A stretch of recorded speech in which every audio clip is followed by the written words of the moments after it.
தொடர்ந்து திமுகவில் இருக்கிறவங்கள தாவேக்கா வந்து டார்கெட் பண்றாங்க. முக்கியமா எப்படியாவது செந்தில் பாலாஜியை உள்ள தள்ளிடணுன்ற ஒரு விஷயத்துல தாவேக்கா செயல்பட்டாங்கன்ற குற்றச்சாட்டை முன் வச்சிருந்தாங்க. அந்த மாதிரி ஒரு நிலைப்பாடுல தாவேக்கா இருக்கு நம்ம எடுத்துக்கலாம். டாஸ்மாக் ஒரு ரெய்டே போயிட்டாங்க. அப்போ ஆளுங்கட்சி திமுகன்றதுனால அந்த ரெய்டை எதிர்த்து உச்சநீதிமன்றம் போய் உச்சநீதிமன்றம் இடைக்கால தடை விதிக்கும். ஆனால் அந்த வழக்கில் இடி ஏற்கனவே உள்ளே வந்தாங்க. அதுக்கு இவர்கள் இல்லாத இதெல்லாம் பண்ணாங்க. அது எப்படி டைரெக்டாக வரலாம் அப்படி இப்படின்னு கோர்ட் அதெல்லாம் கன்சிடர் பண்ணல. ஏன்னா இடி அவ்வளோ ஸ்ட்ராங்காக எவிடன்ஸ் கொடுத்தாங்க. அதனால இடைக்கால தடைன்ட்டு போயிட்டாங்க. அப்போ நீங்கள் இடைக்கால தடையை நீக்கிறதுக்கு பண்ணணும். இது வரைக்கும் பண்ணல.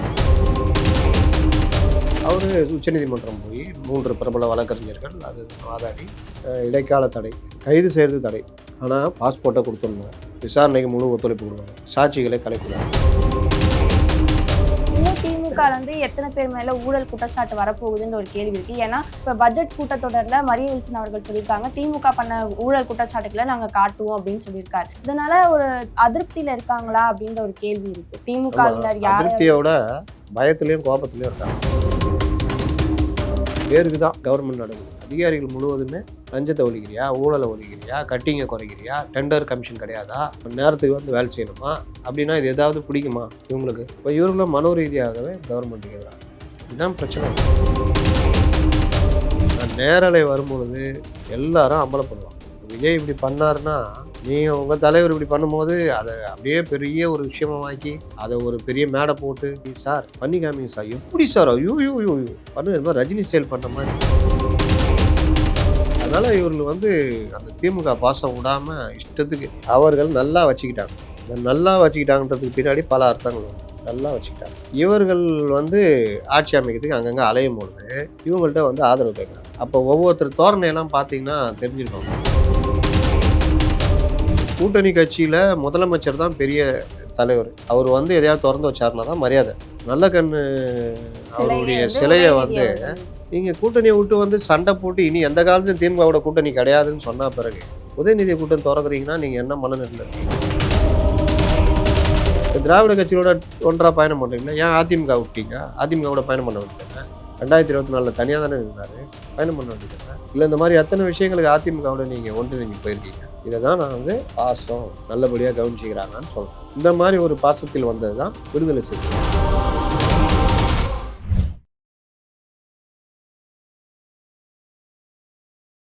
C7 நியூஸ் நேயர்களுக்கு வணக்கம். இன்றைய நேர்காணலில் நம்மோடு இணைந்திருக்கிறார் மூத்த ஊடகவியலாளர் முத்தலிப் அவர்கள். வணக்கம் சார். வணக்கம். செந்தில் பாலாஜி கைது செய்வதற்கு தடை விதிக்கப்பட்டிருக்கு உச்ச நீதிமன்றத்திலிருந்து. இதை எப்படி எடுத்துக்கிறது சார்? அதாவது இந்த வழக்கு கிட்டத்தட்ட போன அந்த ஆட்சியிலிருந்தே நடந்தது. இந்த KN நேரு அவர்கள் சம்மந்தப்பட்ட வழக்கில் ஒரு நிதி மோசடி வழக்கில் இடி உள்ளே வருது. அதில் ஆவணங்கள் எடுக்கும்போது 2 பார்ட்டு கிடைக்குது. ஒன்று வந்து KN நேரு சம்மந்தப்பட்ட துறை, இன்னொன்று டாஸ்மாக் ஒரு ரெய்டே போயிட்டாங்க. அப்போது ஆளுங்கட்சி திமுகன்றதுனால அந்த ரெய்டை எதிர்த்து உச்சநீதிமன்றம் போய் உச்சநீதிமன்றம் இடைக்கால தடை விதிக்கிறாங்க. அதுக்கப்புறம் ஹியரிங்கில் அவர் ஒரு மாதிரி குழப்பமாக இது பண்ணிட்டு போயிட்டார் அந்த ஜட்ஜி. இந்த கவர்மெண்ட் வந்த அப்புறம் அந்த இடைக்கால தடையை நீக்கிடணும். எப்படி ஆம்ஸ்டாங் கொலை வழக்கில் எங்களுக்கு ஒன்றும் அப்ஜெக்ஷன் இல்லை, சிபிஐ போட்டோம்னாங்களோ அந்த மாதிரி பண்ணியிருக்கணும். கோட்டை விட்டாங்க. அதுக்கு பிறகு இந்த விஷயத்தில் கரெக்டாக பண்ணிட்டாங்க. இந்த இடி ரைடு, அந்த இது டிவிஎஸ்சி ரைடு, லஞ்ச ஒழிப்புத்துறை ரைடுலாம் பண்ணி செக்ஷன்லாம் போட்டு பண்ணிட்டாங்க. நாளைக்கே இடிக்கு வந்து இன்னும் அது ஸ்ட்ராங் பண்ணி கொடுத்துச்சு. ஒரு இடி ஒரு வழக்கில் வரணும்னா ஒரு மூல வழக்கு இருக்கணும். இடி போய் நேராக வர முடியாது. ஏன்னா அந்த வழக்குல இந்த வழக்கில் இவ்வளோ தவறு நடந்திருக்கு, இவ்வளோ பணம் வந்திருக்கு. இந்த பணத்தை முறைகேடான வழியில் பண பரிமாற்றதெல்லாம் பண்ணியிருக்காங்க. ஹவாலா மற்ற விஷயங்களில் ஊழலில் வந்த பணத்தை வேறு வித விஷயங்களில் முதலீடு பண்ணியிருக்காங்க. அப்போது இது வந்து PML ஆக்ட் பிரகாரம் தவறுன்ட்டு இடி உள்ளே வரும். ஆனால் அந்த வழக்கில் இடி ஏற்கனவே உள்ளே வந்தாங்க. அதுக்கு இவர்கள் இல்லாத இதெல்லாம் பண்ணாங்க. அது எப்படி டைரெக்டாக வரலாம் அப்படி இப்படின்னு கோர்ட் அதெல்லாம் கன்சிடர் பண்ணல. ஏன்னா இடி அவ்வளோ ஸ்ட்ராங்காக எவிடன்ஸ் கொடுத்தாங்க. அதனால் இடைக்கால தடைன்ட்டு போயிட்டாங்க. அப்போ நீங்கள் இடைக்கால தடையை நீக்கிறதுக்கு பண்ணணும். இது வரைக்கும் பண்ணல. ஆனால் இந்த இதை பண்ணிட்டாங்க. இப்போது கேஸ் படு ஸ்ட்ராங்கு. உயர்நீதிமன்றத்தில் இவர் போய் கேட்குறாரு. உயர்நீதிமன்றம் ஜட்ஜு கொடுத்துருவார்னு எதிர்பார்த்தோம், கொடுக்கல. ஏன்னா கொடுத்தா அது ஒரு சிக்கலை உருவாக்குன்னு என்னன்னு தெரில, கொடுக்கல. 100 கோடி ரூபா சம்மந்தப்பட்டதுன்னு வச்சோன்னா முன்ஜாமீன் தர முடியான்ட்டாங்க. இந்த கேப்பில் ஒரு நாள் முன்னாடி தான் செந்தில் பாலாஜி விசாரிச்சிருக்காங்க. அப்போ மறுநாள் வரைக்கும் இவங்க எனக்கு என்னன்னு விட்டுட்டாங்க. அரெஸ்ட் பண்ணலாம், முன்ஜாமீன் அரெஸ்ட் பண்ணலாம்ல. அவர் உச்சநீதிமன்றம் போய் 3 பிரபல வழக்கறிஞர்கள் அது இதுன்னு வாதாடி இடைக்கால தடை, கைது செய்கிறது தடை, ஆனால் பாஸ்போர்ட்டை கொடுத்துடணும், விசாரணைக்கு முழு ஒத்துழைப்பு கொடுக்கணும், சாட்சிகளை கலைக்கூடாது. இவர்களுடைய வாதமும் பெருசாக வைக்கலன்னு நினைக்கிறேன். அது அடிப்படையில் அவர் கைது தடைன்னு வாங்கிட்டு வந்திருக்காரு. இது ஒரு பெரிய வெற்றிலாம் கிடையாது. இந்த கைதும் வந்து இடைக்கால இதுதான். நாளைக்கே இடி உள்ள வந்து மறுபடியும் ரைடு நடத்தி அவங்க அரெஸ்ட் பண்ணலாம் தேவைப்பட்டா. செந்தில் பாலாஜி மேல ஏற்கனவே நிறைய ஊழல் குற்றச்சாட்டுகள் இருக்கு, கேஸ் போயிட்டு இருக்குன்னு நிறைய தெரிஞ்சாலும் திமுக செந்தில் பாலாஜி எல்லா இடங்களையும் காப்பாத்துறாங்களா? அதான் உயர்நீதிமன்றத்துல ரத்தான சில 1 மணி நேரத்திலேயே உச்ச நீதிமன்றம் வரைக்கும் போய் அவங்க இடைக்கால தடை வாங்கியிருக்காங்கன்னா அந்த அளவுக்கு ஒரு ஆக்டிவான மூட்ல செந்தில் பாலாஜியை திமுக காப்பாத்துது அப்படின்னு நிறைய விமர்சனங்களை முன்வைக்கிறாங்க. ஏற்கனவே அவரை காப்பாற்றியிருந்தாங்க, தியாகின்னாங்க, எல்லா வேலையும் பண்ணாங்க. ஆனால் நடுவில் இந்த தடவை அவர் மேலே அந்த நடவடிக்கையெல்லாம் வந்து பெருசாக அவர் ரியாக்ட் பண்ணலையே. ஏவாவேலு ரைடுக்கு ஏற்ற மாதிரி ஒரு ரியாக்ட் பண்ணல. இன்னொன்று, இந்த வழக்கு போகிறது இது எல்லாமே அது செந்தில் பாலாஜி பண்ணுறது. அதனால் கொஞ்சம் திமுக அப்படி நிற்கிது. பேக் எடுக்கலாம். ஆமாம், முழுசாக அறிக்கையெல்லாம் வரலையே, தொட்டுப்பார் சீண்டிப்பார்லாம் அறிக்கை வரலையே. நாங்கள் எமர்ஜென்சியை பார்த்தவர்கள்னு ஒருத்தர் வருவார்ல, நம்ம இவர் ஆர்எஸ் பாரதி, இந்த மாதிரிலாம் யாரும் வரலல்ல. இந்த ரைடுக்கு யாராவது வந்தாங்க? சும்மா அந்த ஊடகங்களை வச்சுக்கிட்டு பழி வாங்கலாம், இதுவாக பழி வாங்காமல் பத்மஸ்ரீ பட்டமாக கொடுப்பாங்க. அதனால் இது ஓடி இருந்தது. இவர் தன்னை காப்பாற்றிக்க இந்த வேலையெல்லாம் பண்ணுறாரு. அதாவது ஏதாவது ஒரு குற்றச்சாட்டு வந்து கைது செய்யறாங்க, திமுகவினர் கைது செய்யறாங்கன்னா உடனே தாவேக்கா பழி வாங்குது, தாவேக்கா அதிகாரத்தை துஷ்பிரயோகம் பண்றாங்கன்ற விமர்சனத்தை தான் திமுக தொடர்ந்து வச்சுட்டு வராங்க. வேற என்ன பண்ணுவாங்க? திமுக மார்கண்டேயன் பேசினது தப்பு, அவரை நான் முதல்வரிடம் மன்னிப்பு கேட்க சொல்கிறேன்னு சொல்லுவாங்களா? அவதூறு வழக்குக்கு இது வந்து கைது அவ்வளவு பண்ணது கிடையாது. ஆனா திமுகவினன்றதுக்காக கைது பண்றாங்கன்ற குற்றச்சாட்டை முன் வச்சிருந்தாரு. அவதூறு RS வழக்குக்கு பாரதி. கைதே பண்ணக்கூடாதுன்னா, கடந்த 5 வருஷம் அந்த சின்ன குழந்தை, நாளைக்கு பிறக்கிற குழந்தைய கேட்டால் கூட சொல்லும், இந்தந்த விஷயங்கள்லாம் அவதூறு வழக்குன்னு போட்டு இவங்க கைது பண்ணாங்க. ட்விட்டரில் போட்டவங்கலாம் கைது பண்ணாங்க. சும்மா ஒரு பதிவு போட்டவங்களாம். ஒரு அம்மா செருப்பை அடிக்கும் தெரியுமா, மண்ணவாரி தூத்தி அடிக்கும் போஸ்டரில், அதை ஒரு 3 தனிப்படை போட்டு தேடி இருந்தாங்க. ஞாபகம் இருக்கா? அது யாருன்னு கண்டுபிடிக்க முடியல இவங்களால. அந்த மாதிரி சட்டத்தை அமுல்படுத்த வேகமாக இருந்தவங்க தான் இவங்க. இவங்க வந்து சொல்கிறாங்க இந்த ஜனநாயகம் செத்து விட்டது அதுன்னு. இவர்கள் போலீஸ் தான். அப்போ சில விஷயங்களில் 7 வருடங்களுக்கு கீழான வழக்குகளில் கைது நடவடிக்கை இருக்கக்கூடாது, வழக்கு தான் போடணும்.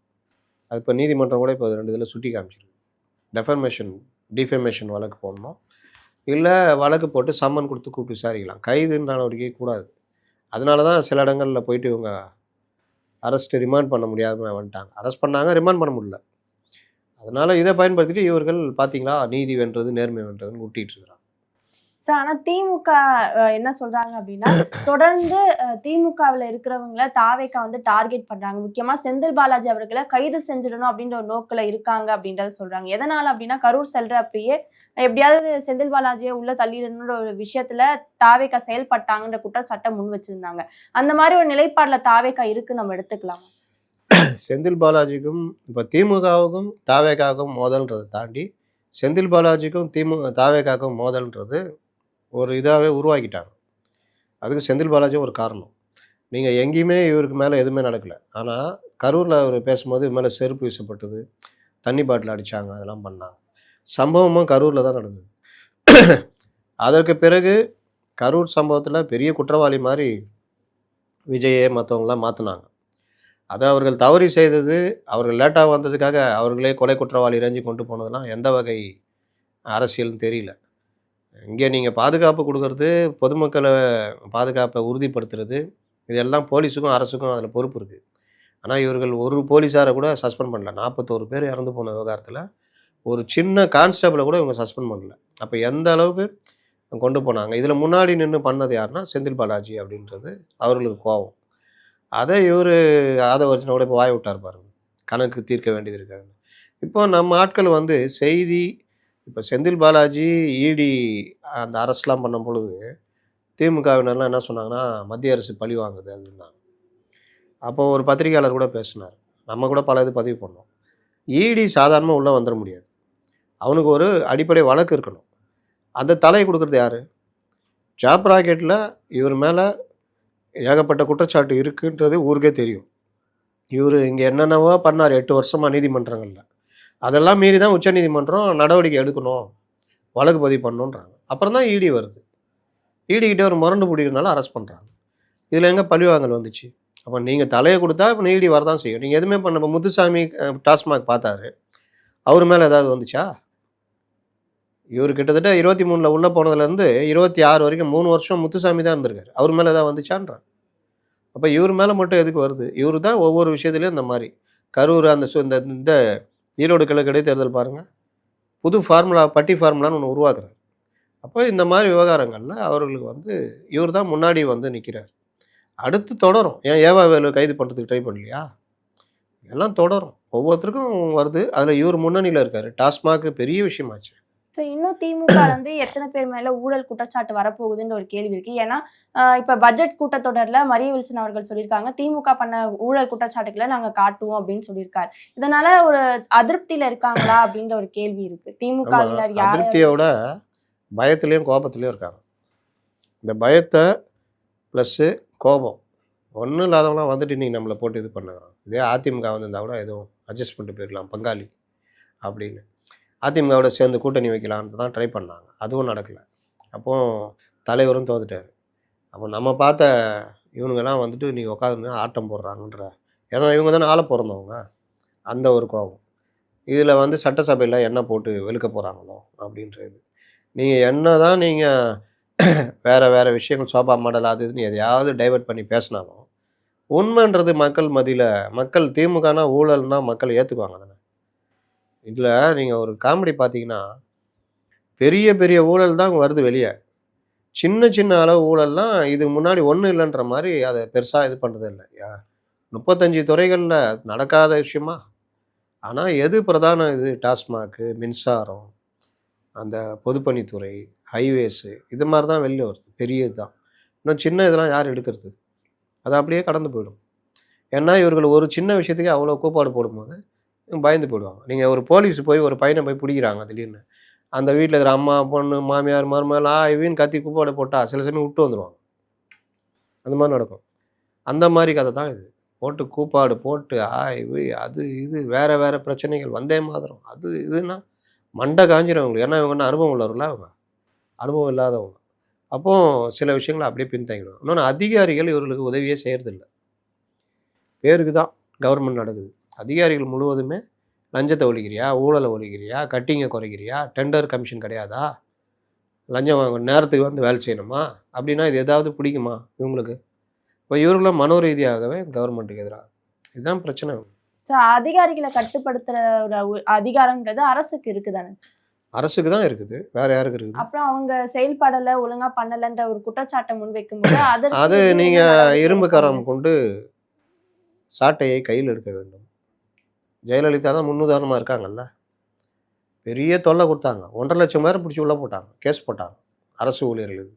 அதோடு அடங்கி ஒழுங்காக வந்தாங்க. பட் அவன் ரோட்டில் பிச்சை எடுத்துனுக்கிறான் 10,000 15 சம்பளத்துக்கு. வாழ்க்கையில் நிரந்தரமே கிடையாது. உனக்கு மாசான சம்பளம், டிஏ, அது இது லொட்டு லொசுக்கு, வீட்டு வசதி எல்லாம் கொடுக்குறாங்க. போதாத குறைக்கு முறைகேடு லஞ்சம்னு வச்சுக்கிட்டு போராட்டம் நடத்துறீங்க, தூக்கி சஸ்பெண்டு, அவ்வளோதான், அடித்து போகிறேன்னு வழிக்கு வந்தாங்க. அந்த ஒரு துணிச்சல் தைரியம் இருக்கணும். நீங்கள் ப்ரைவேட் ஸ்கூலில் டீச்சருங்களுக்கு எவ்வளோ சம்பளம்? 20,000. கவர்மெண்ட் ஸ்கூலில் 60,000. 60,000 மினிமம் 1 லட்சம் 1.5 லட்சம். ஒரு 5ஆம் கிளாஸ் டீச்சரு இன்னும் ரிட்டையர் ஆகிறதுக்கு ஒரு 3-4 மாதம் 3-4 வருஷம் இருக்குது. எவ்வளோ சம்பளம் வரும்? மயக்கம் போட்டு விழாத குறைய ஆயிடுச்சு. 1,60,000 அவங்க என்ன போய் அங்கே என்ன ஒர்க் பண்ண போகிறாங்க? இப்படி தான் பள்ளி கல்வித்துறையில் பெரிய அளவுக்கு நிதி போகுது. நம்ம உக்காந்துட்டு அரசு துறையில் தான் இதெல்லாம் இருக்கணும் அப்படின்லாம் போராடிட்டு இருக்கோம். ஆனால் கல்வி இதுன்னு பார்த்தீங்கன்னா தனியார் பள்ளிகளா அரசு பள்ளிகளான்னு வரும்போது தனியார் பள்ளிகள் ஏன் சாதனை பண்ணுது? ஏன் அவங்க ஏன் அந்த அளவுக்கு பண்ணுறாங்க? அவங்க 20,000 30,000 சம்பளம் வாங்கிட்டு அவங்க உழைக்கிறாங்க அவ்வளோ. நீ வந்து 1 லட்சத்தி சில்லற வாங்கிட்டு அதுக்கேற்ற மாதிரி ஒர்க் பண்ணுற. அப்போ இந்த மாதிரி விஷயங்கள் தான் எல்லா அரசு ஊழியர் மத்தியிலுமே. செக்ரட்டரியேட்டில் 10:30 மணிக்கு வர்றது, 11 மணிக்கு வர்றது, வந்தவொடனே பேக்கை வச்சுட்டு கேன்டீனில் போய் உட்காந்துருக்குது. இது எல்லாத்துக்கும் இப்போ முற்றுப்புள்ளி வைக்கிறாங்கல்ல. இதெல்லாம் சின்ன சின்ன சின்ன சின்ன சின்ன கோபங்கள் அப்படியே சேர்ந்து அப்படி நிற்பாங்க. நீ என்ன கோவம் வந்தாலும் ஒழுங்காக இருக்கணும் பார்த்துக்கணுன்னா ஒழுங்காக இருப்பாங்க. லூஸ் விட்டிங்கன்னா அது திமுகவும் பயன்படுத்தும். அரசு ஊழியர் சங்கம் கம்யூனிஸ்ட் கட்சிகிட்ட இருக்கும், அவங்கள்ட்ட இருக்கும். ஒன்று வேறு ஏதாவது ஒரு காரணம், இந்த காரணம் சொல்ல மாட்டாங்க, வேறு காரணத்தை வச்சு போராடுவாங்க. அரசை முடக்க வைப்பார். அங்கே பேச்சுவார்த்தை போகும்போது இதை சொல்லுவாங்க, நாங்கள் அப்படி இப்படி தான் வருவாங்க, நீங்கள் போட்டு இப்படிலாம் பண்ணிங்கன்னா எப்படிங்க.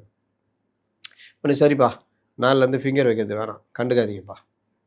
இதுதான் கோரிக்கை. அங்கே பார்த்தா வெளியில் வேறு கோரிக்கை இருக்கும், உள்ளே போகும்போது 10 கோரிக்கையில் இது ஒரு 2 கோரிக்கை இருக்கும். இது எல்லாம் புரிஞ்சுக்கிட்டு இரும்பு கரம் கொண்டு அடக்கிற அந்த ஒர்க்கை கரெக்டாக பண்ணாங்கன்னா கரெக்டாக இருக்கும்.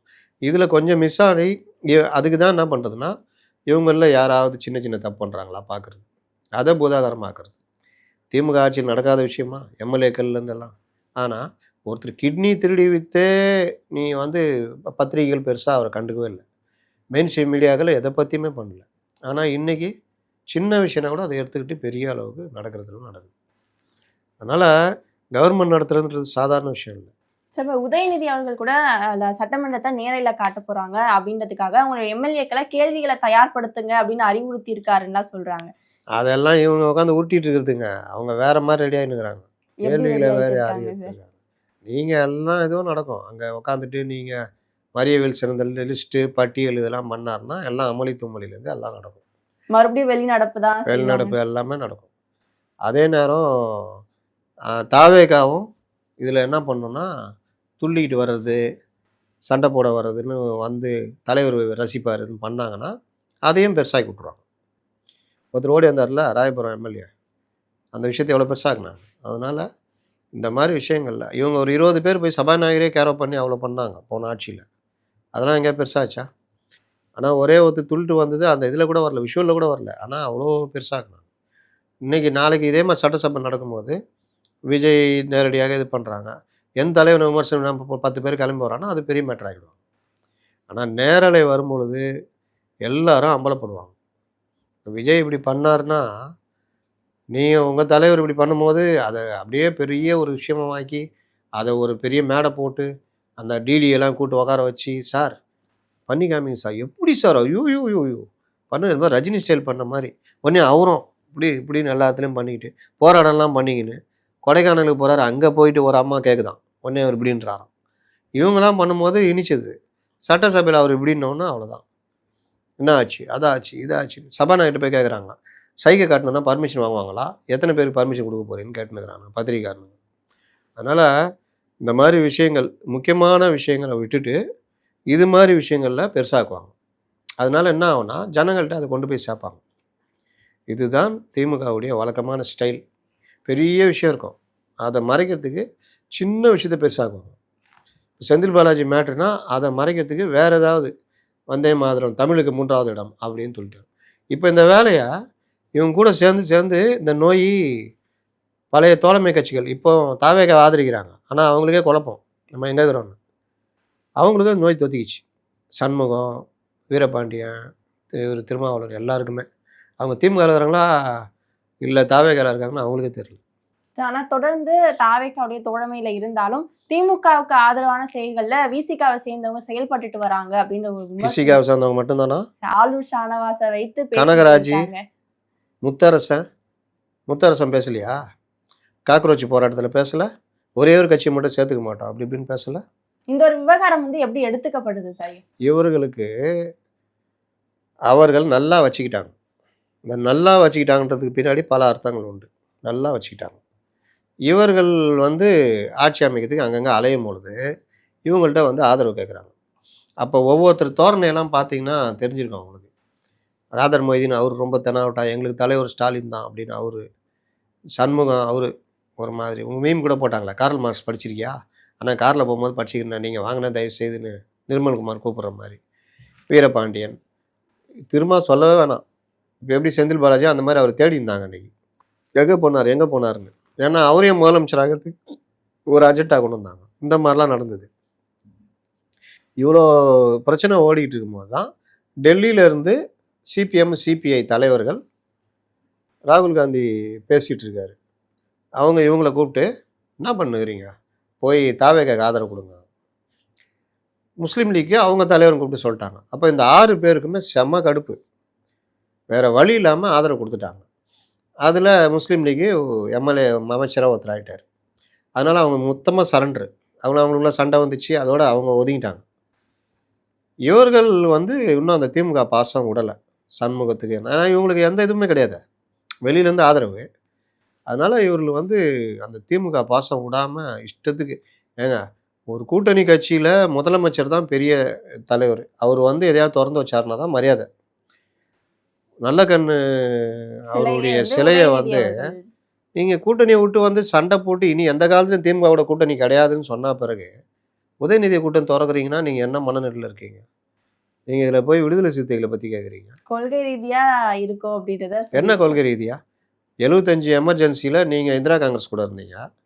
இங்கே திமுக வச்சு மொக்குன்னு மொக்குனாங்க. அப்போ எங்கே இருந்தீங்க?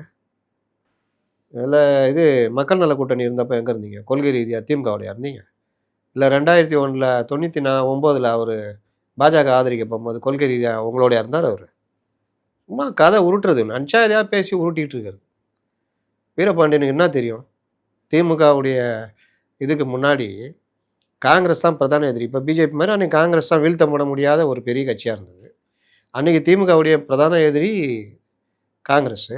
அன்றைக்கி காங்கிரஸ் கூட சேர்ந்து பயணம் பண்ணது இந்திய கம்யூனிஸ்ட் கட்சி எமர்ஜென்சி வரைக்கும். திமுக கூட கூட்டணியில் இருந்தது சிபிஎம். இதே திமுக ஆட்சியை வீழ்த்தணும்னு சொல்லிட்டு எம்ஜிஆருக்கு முழு உதவி பண்ணது இது இந்திய கம்யூனிஸ்ட் கட்சி, கல்யாண சூத்திரம். அதனால் இவர் மாற்றி மாற்றி வளர்றது. சரி, திராவிட கட்சியோட ஒன்றாக பயணம் பண்ணுறீங்களா? ஏன் அதிமுக விட்டீங்க? அதிமுகவோட பயணம் பண்ண வேண்டியது தானே? 2024 தனியாக தானே இருந்தார், பயணம் பண்ண வேண்டியது தானே? இல்லை இந்த மாதிரி எத்தனை விஷயங்களுக்கு அதிமுகவோட நீங்கள் ஒன்றிணைஞ்சு போயிருக்கீங்க. இதை தான் நான் வந்து பாசம் நல்லபடியாக கவனிச்சிக்கிறாங்கன்னு சொல்கிறேன். இந்த மாதிரி ஒரு பாசத்தில் வந்தது தான் விடுதலை சிறுத்தைகள். இன்னும் ஆலூர் சவனவாசன் இன்னைக்கு தான் அப்படி இருக்காரா? தேர்தல் முன்னாடி கடந்த 5 வருஷமாவே அவர் திமுக ஸ்போக்ஸ் பர்சனாக ஆகிட்டார். நானே பல தடவை கிண்டல் பண்ணியிருக்கேன். யாரையாவது கூப்பிட்டு பிளைண்டாக இருக்கணும், அவருக்கு யார் எந்த கட்சியெலாம் தெரியக்கூடாது.